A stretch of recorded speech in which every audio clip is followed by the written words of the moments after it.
guys, TMO73 here, bringing you another feature match for this week.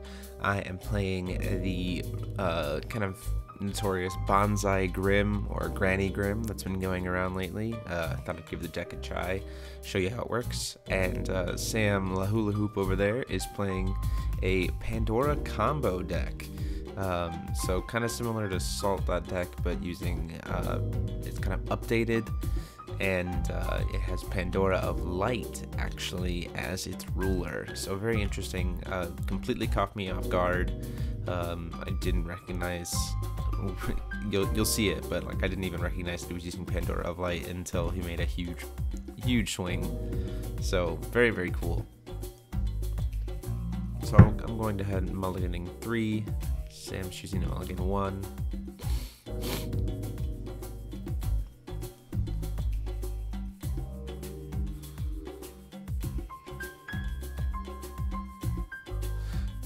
I decided to throw out Tinkerbell. It's been a while since I played a Grimm, but luckily I was able to get the hang of it pretty quick. So I threw out Grimm turn 1, and unfortunately Sam hits that Moonlight Stone turn 1, so he's not going to be able to play anything.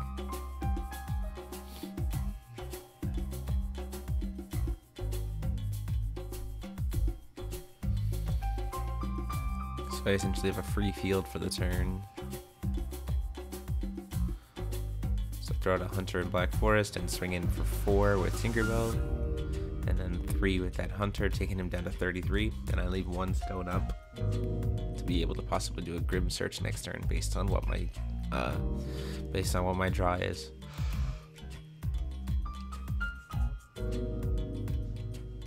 So again, no play from Sam, and I do that Grimm search. I don't really need grannies in my hand. I'd much rather have Little Red, the Hope of Millennia in hand to pull out the granny from the deck to help set up for a Gwyber. You see that I do have a Bonsai attack in my hand at this point in time.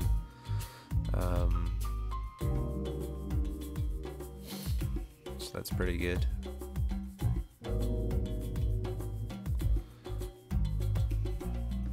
So I do go ahead and decide to do the awakening cost of Little Red, the Hope of Millennia. So by paying 1 more, so I can pay white for her cost to put on field, and then red for her awakening cost, and I just get to pull out a granny and put her straight onto the field from the deck. And the beauty is that granny is also a fairy tale, so I just put 2 more fairy tales on board for 2 cost, meaning that my Tinkerbell is again gonna be another, get another 400 point boost.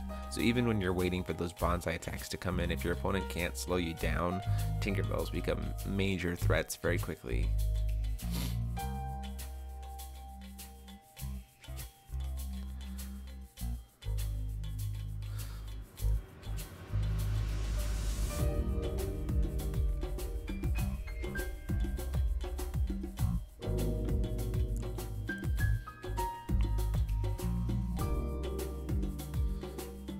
So go ahead and try to swing in with that 800 point Tinkerbell.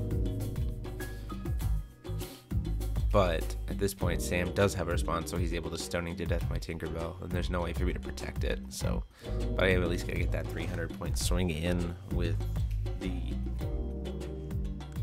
Hunter in Black Forest. So still putting in that pressure. Now Sam has access to 2 stones that can produce him any color, which is good for him, so he's able to start putting stuff on board. So Familiar Holy Wind and a 40 Thieves to start drawing stuff and trying to send it to grave.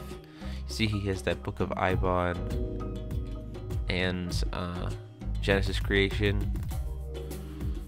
So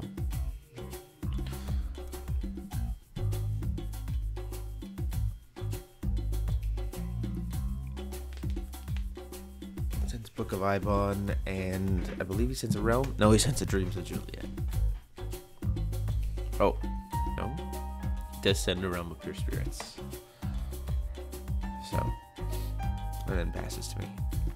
That's a good idea, because, I mean, it helps set up, his protection for his combos later. And Book of Ibon helps him, multiply really well. I'm again going to do another Grimm search. Get another Little Red, the Hope of Millennia. I'm trying to set up a Gwyber play. I think I just drew into a Gwyber. because once I can get a Gwyber onto the field, I can Banzai attack and pretty much just close things out. Yeah, I do have that Gwyber right there. And Sam is completely tapped out, so I'm going to be able to put that Gwyber onto the field really easily. So again, I pay that 2, little red, get another Granny out, and then pay 1, and play the Gwyber. Because the thing is, Gwyber, what he does is, as long as for every creature that you played this turn that you still control when you're trying to summon him, you reduce his void cost by 2. He only has a void cost of 4, so by putting 2 creatures on board and having them stay there when you're going to summon him, he only costs 1. So having a 12/12 flyer that only costs 1 is really, really good. So he's got that 7 40 Thieves, so I'm not going to swing in. And I do have a Duel of Truth and a Thunder in my hand, so I'm feeling pretty good in being able to kind of make some plays happen.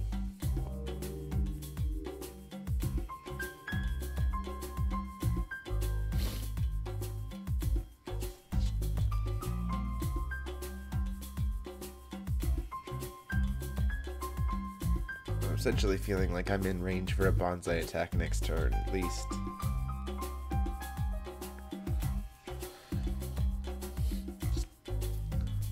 See that card's Ultra Club, hoping to mill more stuff to the grave. Unfortunately, it doesn't really hit anything for Sam, so it's been kind of a weird round for Sam, both stone lineup wise and card lineup wise. Not really seeing a lot of big combo pieces going his way. So I go ahead and Thunder his 40 Thieves. During the untap to try to help clear that board a little bit. And I attempt the Banzai attack. But he does have that cake zone, so he stops that from happening. So if he hadn't, that would have been handily game, because everything on my side of the field gains 700 attack and pierce. So even if he's blocking with stuff, he's going to get very, very hurt.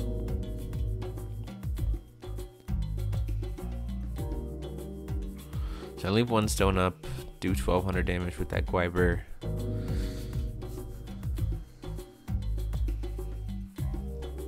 I have that Duel of Truth in my hand, so I'm kind of trying to save that just in case he gets a play.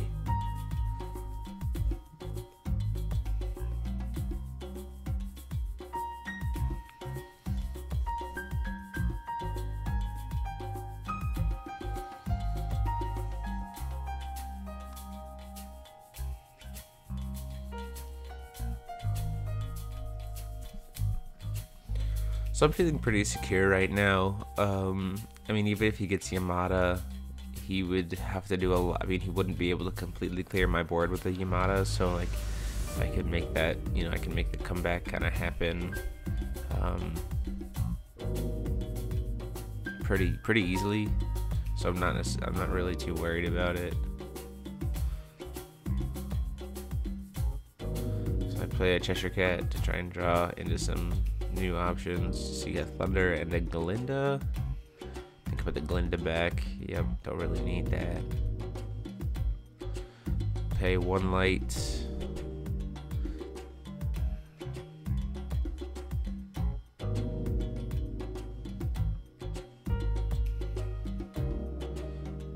To put out my Tinkerbell. Putting another big creature onto the board. Seeing if he has a response to the summon of Tink, because he does have Will open. Lets that go through. Swing in the air for 12. He dreams of this is a very interesting play. He uses Dreams of Juliet to bounce my Gwyber, so that my attack is now null and void, and he'll save himself the damage essentially, because Gwyber no longer has swiftness. Or no longer can attack this turn because it just entered the field this turn. So I try to give my Hunter in Black Forest flying to get it over his creatures, where he responds by using his familiar of Holy Wind. It's effect to just burn it to death. So very good plays overall. Now here's what I'm talking about from being a very unexpected play. He reaches for his ruler, and I'm like, oh, he was totally playing Pandora of Light this whole time, and he totally was. So all of that hard work that I made establishing this board is just gone. But I respond to his enter effects by Duel of Truthing with Guiber to at least kill his Pandora too. So I literally just said, like, let's just reset the board. So neither of us now have any creatures. He's completely tapped out. I have one stone up and only one card in my hand. So we're both just kind of now at a point where he's actually at an advantage, I think, at this point, because he has more cards in his hand than I do. Sure, I have Grimm and I can keep searching, but he's got more kind of clearly established stuff. Luckily, I do draw into a Fairy Tale, so I am able to just pass the turn, you know, discard it to search. I decided to grab the one copy of Oz that I have in my deck.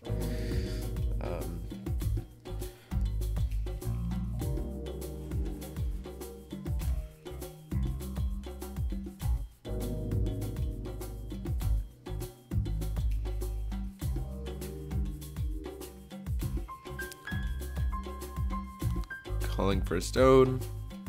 I play the Oz to search. I need my goal right now is to just try to get him super low as fast as possible, because I know that now that a lot of stuff's in the graveyard and a lot of stuff is, and he's already done his, you know, plays with Pandora of Light, that, like, the only thing he has open to him is he has to hit the combo. Like, he can't reset it. So I'm trying to just draw into burn to be able to just, you know, finish him off quickly, without having to really worry about it. So see that card's Ultra Club.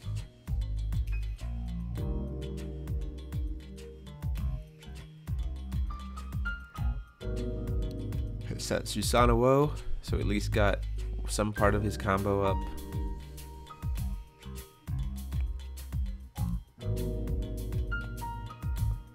Decides to play Genesis Creation.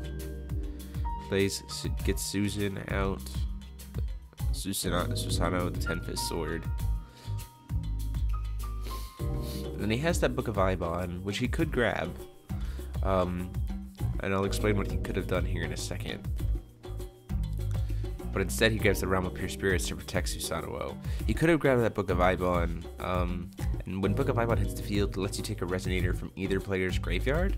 So he actually could have stolen my Guiber and just put that right onto board. However, I don't think he recognized that. So he just grabbed his Susan and protected it. And so then I burn him for 8 with my for 10 with my 2 Thunders. So in my upkeep, I give Oz Flying, tap for a stone, play a Hunter in Black Forest, and give Hunter Flying, and then I have 9 flying in the air. And since Sam's tapped out and can't give anything flying, it's just enough damage to finish him off. So that is game 1. If he had that Guiber in the air, if he had stolen my Guiber, he would have had a flyer, so I wouldn't have been able to do that move. Or I probably could have just grabbed like an Etna instead and locked some stuff down. Something could have happened either way, but we're going into game 2.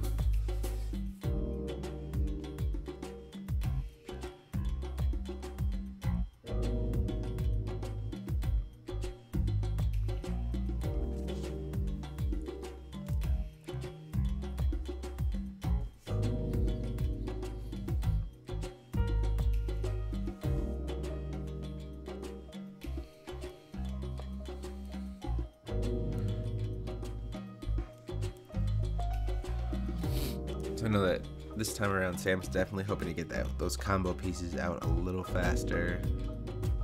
Didn't see a single Yamada all game.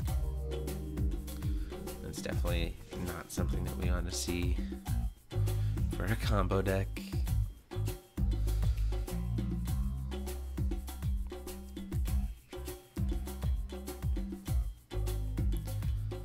Play that Tinkerbell turn 1, pretty standard play for Banzai Grimm, because he knows that next turn I'm going to load up on Fairy Tales.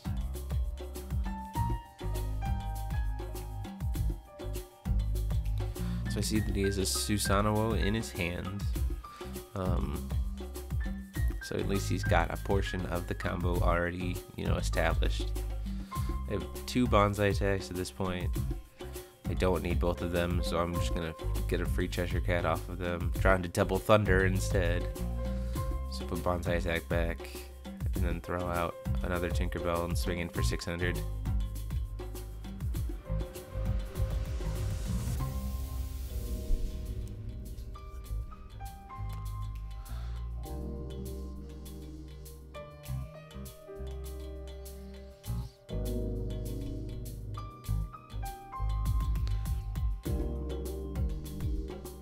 The one interesting thing about Sam's deck, and I'll have to get the deck list from him, is it doesn't seem to have a lot of, like I don't know if it's running any Elvish Priest to help ramp. Like I see Feasting in his hands, but I don't really see any Elvish Priest. And it might just be the fact that the way he's built it doesn't rely on Elvish Priest or needs a wider variety of colors.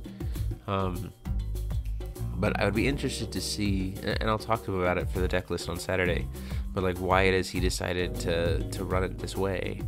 Because it's very interesting. It's a very unique build. I actually really like it. So we'll have this. I'll talk to him about it. So there comes that Granny.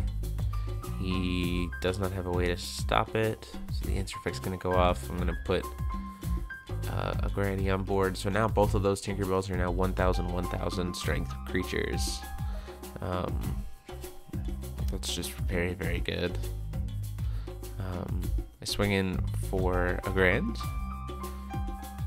and there's where he catches himself. He doesn't have the second green for the Feasting. And again, this is where I said that having like those Elvish Priests could be helpful because he has that early game green. But I am able to get one swing in with an 800 strength Tinkerbell, and I leave one stone up to help deal with whatever he has left after this.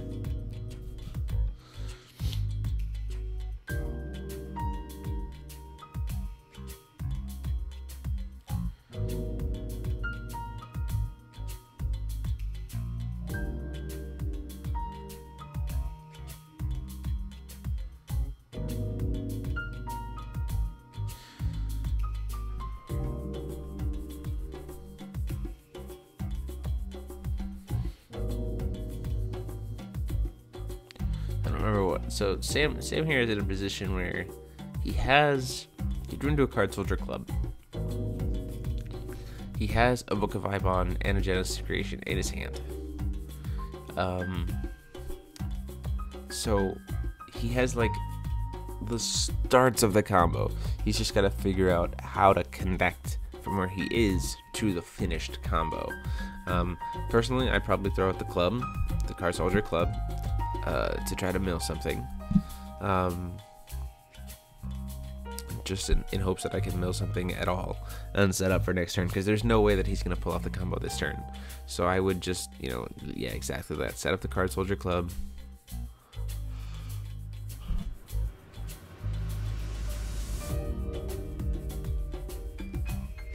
Bam, hits the Yamada. So now he's in pretty good shape for next turn, because that Yamada's going to be able to come out.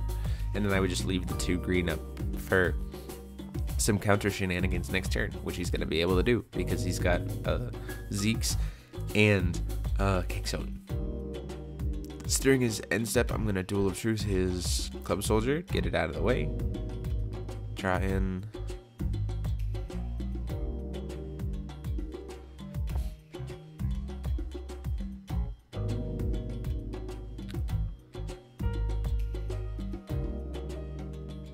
paying 2 to play a Glinda.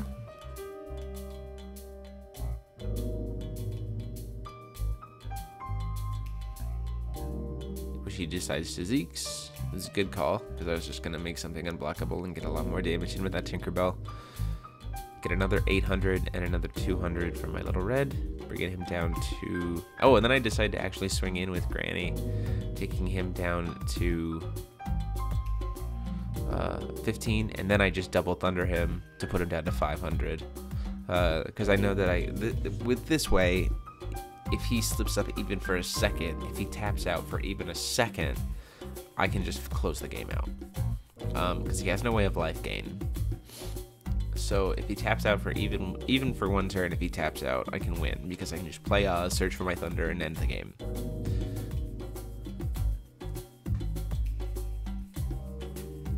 So literally any fairy tale.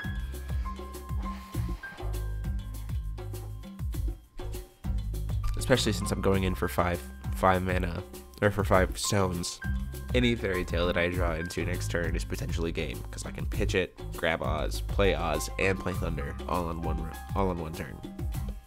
So I just wanted to put that pressure on him early, so that if he did decide to try to make a bigger play, like the one he's doing right now, he wouldn't be able to, or it would put him in a bad position. So he grabs that Yamada.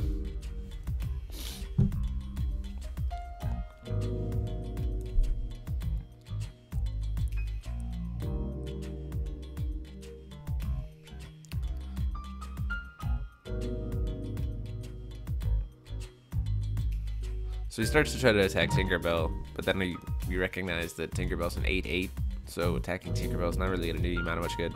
So it kills Cheshire Cat, and he kills Little Red. Now he can kill Tinkerbell without losing his Yamada.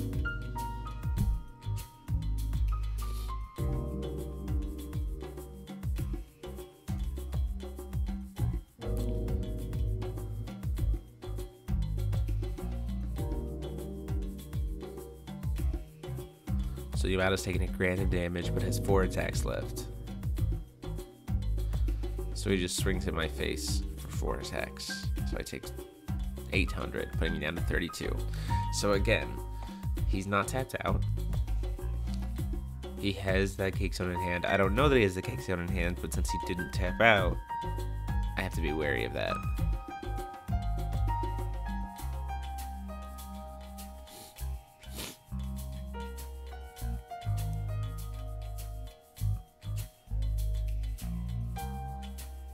See that fairy tale in my hand that I drew.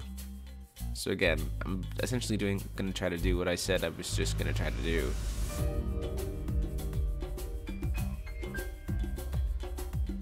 Essentially, I have to force him to have the Cake Zone. And if he doesn't have the Cake Zone, then I win anyway. So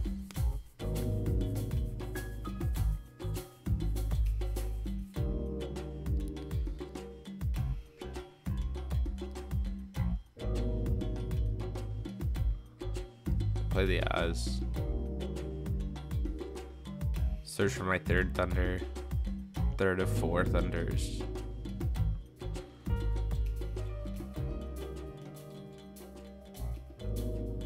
And attempt to play it, forcing him to have that Cake Zone. Yep. So now again, I'm at a point where I'm literally baiting him out at this point, because I'm forcing him to have answers that prevents him from having game, which means that he's just gonna start using up his answers. And luckily with Oz isn't something that he can just be like, oh yeah, no worries, I'm just gonna straight outright kill that with Yamada. Like, he needs to kind of play around it in order to make something happen.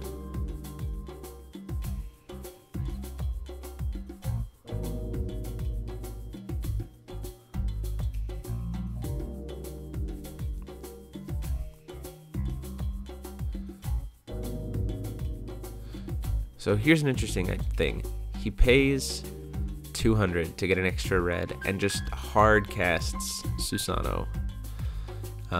Kills my granny with Susano's effect. And then kills Oz because he uses 3 of his attacks. Then I take another 1,000 from the other 5 attacks, putting me down to 22. And Susan swings in, and I take 12. So then I take, down to 10. So you're gonna see us debating for a little bit, because he couldn't quite track all the damage, and I'm trying to explain to him where all the damage is coming from. But here's the thing. Now he's tapped out. He's got a Yamada. He's got a Susan that's tapped, but here's the thing. He only has 300 life left against a deck that has a fairy tale that has 300 attack and swiftness, and I have Almerius. if I draw into a Fairy Tale, I can just pitch for Hunter, play it, give Hunter flying, and close the game. So I don't know if I would have actually done that. However, what I did was I top decked into Thunder, so that really didn't matter. But if I had gone to literally any Fairy Tale, I could have just grabbed a Hunter in Black Forest and give it flying and swung in. But anyway, guys, that's the match. Hope you guys enjoyed it. Deck profiles will be up this Saturday. Go ahead and like, comment, and subscribe. Please go check out the Ruler School playmat. Kickstarter is live right now. Link to it's in the video description, and consider donating. And until next time, guys, this is DMO73 signing off.